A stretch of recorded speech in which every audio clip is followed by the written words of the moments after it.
প্রার্থনার সুর, ঘণ্টার ধ্বনি, রঙিন প্রার্থনা পতাকা আর চারপাশের অপার নীরবতা মিলেমিশে এক অপার্থিব পরিবেশ তৈরি করে। বৌদ্ধ সংস্কৃতির গভীর ছাপ মনকে অন্য এক জগতে নিয়ে যায়। এরপর আমাদের গন্তব্য সুবেদার যোগিন্দর সিং ওয়ার মেমোরিয়াল। প্রকৃতির সৌন্দর্যের মাঝেও এখানে অনুভব করা যায় ইতিহাসের ভার আর বীরত্বের গৌরব। পরমবীর চক্রপ্রাপ্ত সুবেদার যোগিন্দর সিং অসাধারণ সাহসিকতার পরিচয় দিয়েছিলেন। শত্রুপক্ষের প্রবল আক্রমণের মুখেও তিনি নিজের অবস্থান ছেড়ে যাননি। এরপর আমরা পৌঁছলাম বব কাটিং মিউজিয়াম অফ ভ্যালারে। সীমান্তে কর্মরত সৈনিকদের কঠিন জীবনের এক একটি নীরব সাক্ষী।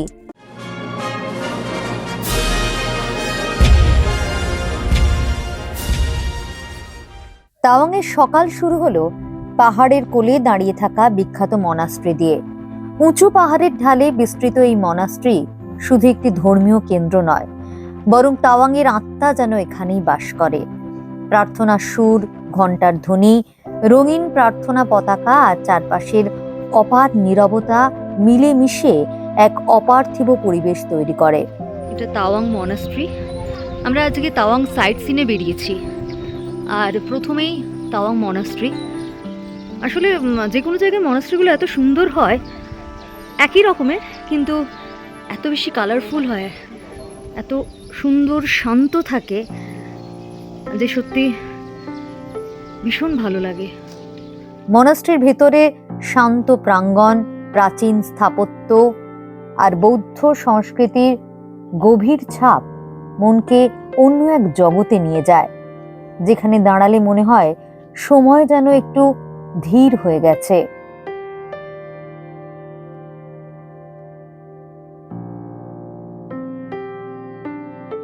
মনাস্ট্রি থেকে বেরিয়ে আমরা এলাম বৌদ্ধ স্তূপে।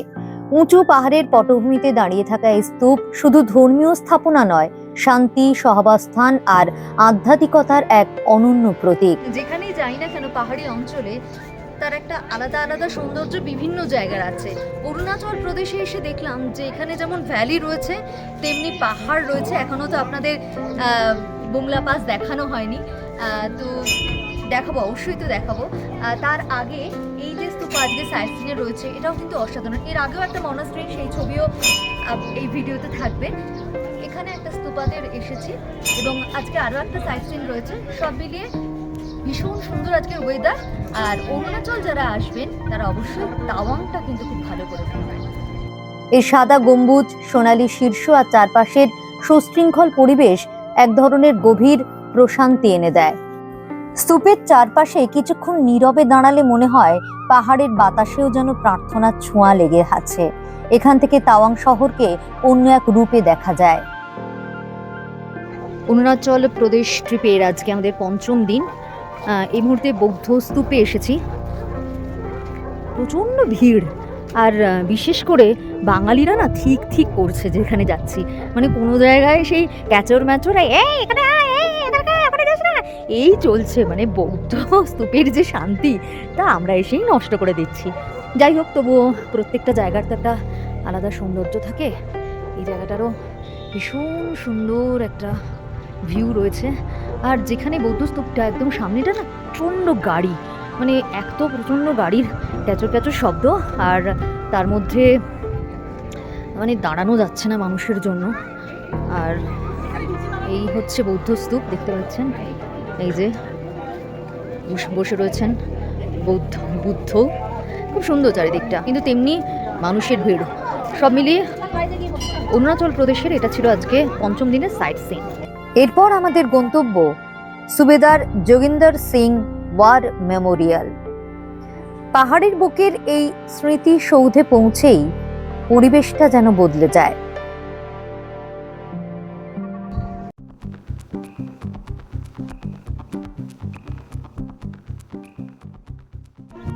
প্রকৃতির সৌন্দর্যের মাঝেও এখানে অনুভব করা যায় ইতিহাসের ভার আর বীরত্বের গৌরব। 1962 সালের ভারত চীন যুদ্ধের কঠিন সময় পরমবীর চক্রপ্রাপ্ত সুবেদার যোগিন্দর সিং অসাধারণ সাহসিকতার পরিচয় দিয়েছিলেন। শত্রুপক্ষের প্রবল আক্রমণের মুখেও তিনি নিজের অবস্থান ছেড়ে যাননি। দেশের সীমান্ত রক্ষার জন্য শেষ মুহূর্ত পর্যন্ত লড়াই চালিয়ে গিয়েছিলেন তিনি এবং তার সহযোদ্ধারা। স্মৃতিসৌধের প্রতিটি ছবি, প্রতিটি স্মারক আর প্রতিটি লেখা যেন সেই সময়ের এক একটি জীবন্ত সাক্ষী। এখানে দাঁড়িয়ে উপলব্ধি হয় পাহাড়ের এই শান্তি, আমাদের এই স্বাধীন চলাফেরা, সবকিছুর পেছনেই রয়েছে অসংখ্য অজানা ও পরিচিত বীরের আত্মত্যাগ। কিছু জায়গা শুধু দেখা হয় না, অনুভব করা হয়। সুবেদার যোগেন্দর সিং ওয়ার মেমোরিয়াল ঠিক তেমনই একটি জায়গা যেখানে মাথা আপনা আপনি শ্রদ্ধায় নত হয়ে আসে। এরপর আমরা পৌঁছলাম বব খাতিং মিউজিয়াম অফ ভ্যালারে। তাওয়াংয়ের ইতিহাস, সীমান্ত রক্ষা এবং উত্তর পূর্ব ভারতের সামরিক ঐতিহ্যের এক গুরুত্বপূর্ণ ভাণ্ডার এই সংগ্রহশালা। ভেতরে প্রবেশ করতেই যেন সময় পিছিয়ে যায় কয়েক দশক। বিশেষ করে 1962 সালের ভারত চীন যুদ্ধের নানা স্মারক এখানে যত্ন করে সংরক্ষিত রয়েছে। সে সময় ভারতীয় সেনারা যে পোশাক ব্যবহার করতেন, যুদ্ধক্ষেত্রে ব্যবহৃত বিভিন্ন সরঞ্জাম, অস্ত্রশস্ত্র, যোগাযোগের উপকরণ, দৈনন্দিন ব্যবহারের বাসনপত্র, নথিপত্র এবং যুদ্ধকালীন নানা সামগ্রী এখানে প্রদর্শিত হয়েছে। কাঁচের শোকেসে সাজানো প্রতিটি বস্তু শুধু একটি প্রদর্শনী নয়, বরং সীমান্তে কর্মরত সৈনিকদের কঠিন জীবনের এক একটি নীরব সাক্ষী। প্রতিকূল আবহাওয়া, সীমিত সুযোগ সুবিধা এবং দুর্গম পাহাড়ি অঞ্চলে কিভাবে তাঁরা কর্তব্য পালন করতেন সেই ছবিও স্পষ্ট হয়ে ওঠে এই সংগ্রহশালার বিভিন্ন প্রদর্শনীতে। মিউজিয়ামের একাধিক গ্যালারিতে উত্তর পূর্ব ভারতের সামরিক ইতিহাস, সীমান্ত সুরক্ষায় ভারতীয় সেনাবাহিনীর ভূমিকা এবং এই অঞ্চলের কৌশলগত গুরুত্ব সম্পর্কেও বিস্তারিত তথ্য তুলে ধরা হয়েছে। বব খাতিংয়ের অবদানও এখানে বিশেষভাবে স্মরণ করা হয়েছে। ভারতীয় সেনাবাহিনীর এই বিশিষ্ট কর্মকর্তা এবং প্রশাসক উত্তর পূর্ব সীমান্ত অঞ্চলের উন্নয়ন ও প্রশাসনিক সংহতকরণে গুরুত্বপূর্ণ ভূমিকা পালন করেছিলেন। এই মিউজিয়াম ঘুরে মনে হয় ইতিহাস শুধু বইয়ের পাতায় লেখা থাকে না, কখনো কখনো তা একটি পুরনো ইউনিফর্মে, একটি ব্যবহৃত ধাতব থালায়, একটি মানচিত্রে বা একটি সৈনিকের স্মৃতিচিহ্নে জীবন্ত হয়ে ওঠে। তাওয়াং সফরের এই অধ্যায় তাই শুধু দর্শন নয়, ইতিহাসকে কাছ থেকে অনুভব করারও এক মূল্যবান অভিজ্ঞতা। আগেই বলেছি এটা ছিল অরুণাচল প্রদেশ ট্যুরের 5ম দিন। এখনো কিন্তু সফর আরও বাকি রয়েছে। এই পর্যন্ত আপনাদের কেমন লাগলো এই অরুণাচল প্রদেশ ট্যুর এবং এর ভ্লগ অবশ্যই আমাদের জানাবেন। চারাইবেতি ট্যুর অ্যান্ড ট্রাভেলস ইউটিউব চ্যানেলকে আপনাদের যদি ভালো লাগে সাবস্ক্রাইব করবেন, লাইক করবেন, শেয়ার করবেন এবং কমেন্টস করবেন।